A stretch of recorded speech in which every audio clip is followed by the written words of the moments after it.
Hello everyone and welcome back to my channel. My name is Tori and I am currently on my first ever solo trip after almost 3 years of full-time van life with my husband Josh. After finishing our new van build, I will link our build series up here in case you guys missed it. We had 2 van conversions on our hands, so we decided to take a little bit of solo time, each in our own van. I've been on the road for about a month solo now and the experience has been so interesting. It's almost like being brand new to van life all over again. So today I wanted to share a little bit about the differences between solo female van life and partnered van life and my experiences with both types of travel.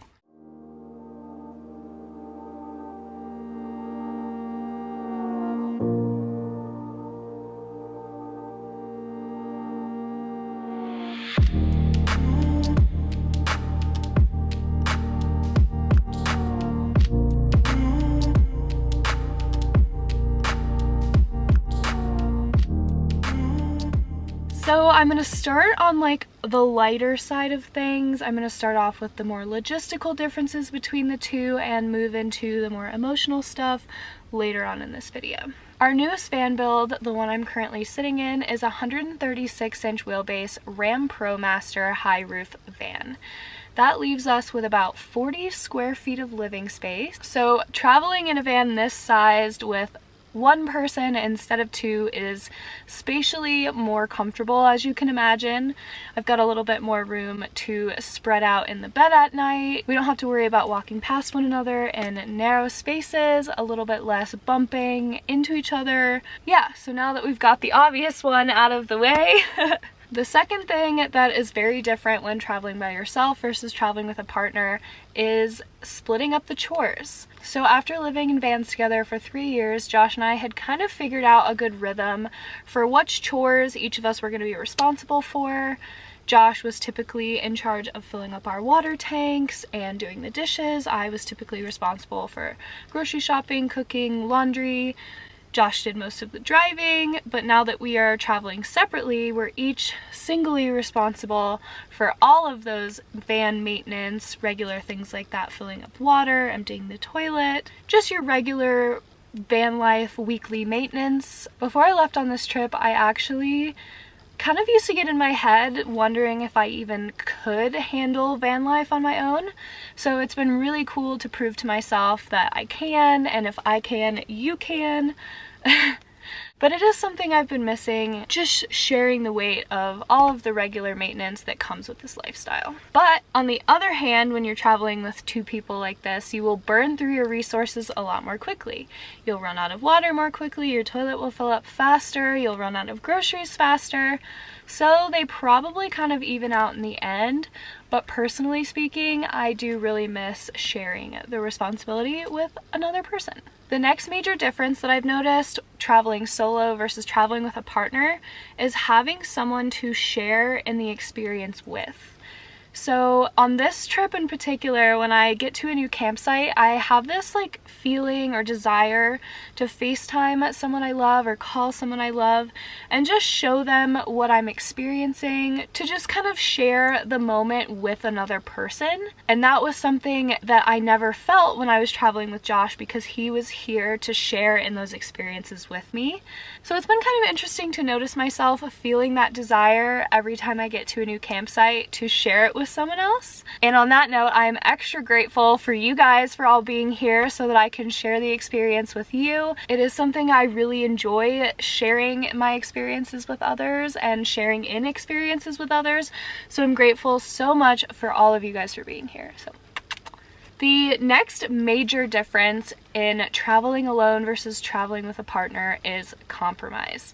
When you are traveling alone, you sleep where you want, you can drive where you want. Every decision that you make in regards to your van life experience is yours and yours alone.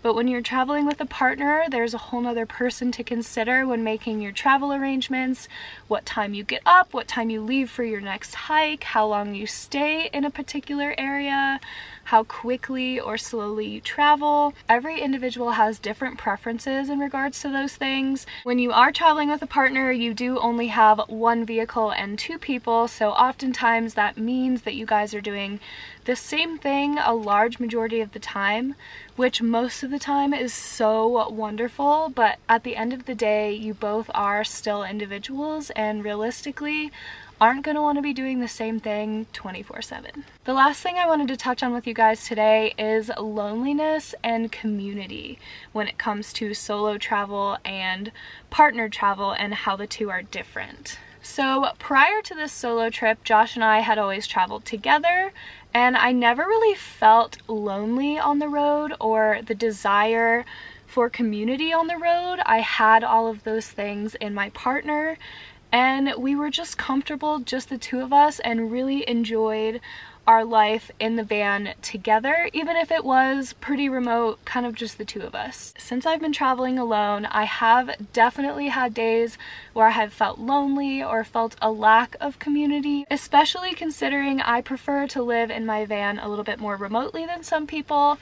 There definitely have been days where I would just really like to see another person. So on this trip, I've really been pushing myself out of my social comfort zone. I tend to be a very introverted person, but I recently have been reaching out to other travelers on social media, and I've found the most amazing sense of community that honestly I was sleeping on for the past few years. Without that sense of loneliness, I never would have really been motivated to reach out to these people, and I am so grateful that I did. And I really hope to continue pushing myself outside of my comfort zone, continue reaching out to others, and continue to foster community on the road and interact with other van lifers when Josh comes home.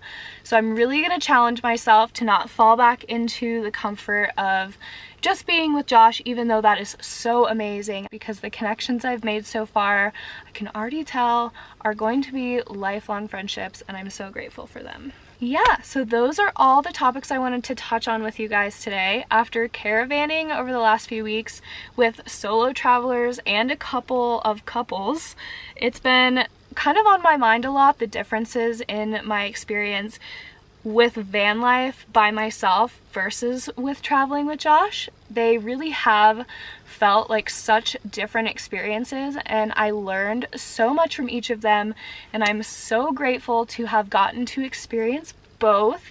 But I really am ready for my best buddy to come home and for our family to be all together again. This van just doesn't quite feel like home without him here. If you're watching this, Josh, I love you. I can't wait to see you soon. Anyways, I hope that any of you out there interested in van life, whether in a relationship or not, found some of this information helpful. If you did, please give this video a thumbs up and consider subscribing to follow along as we continue our journey with van life. And I will see you guys in the next one.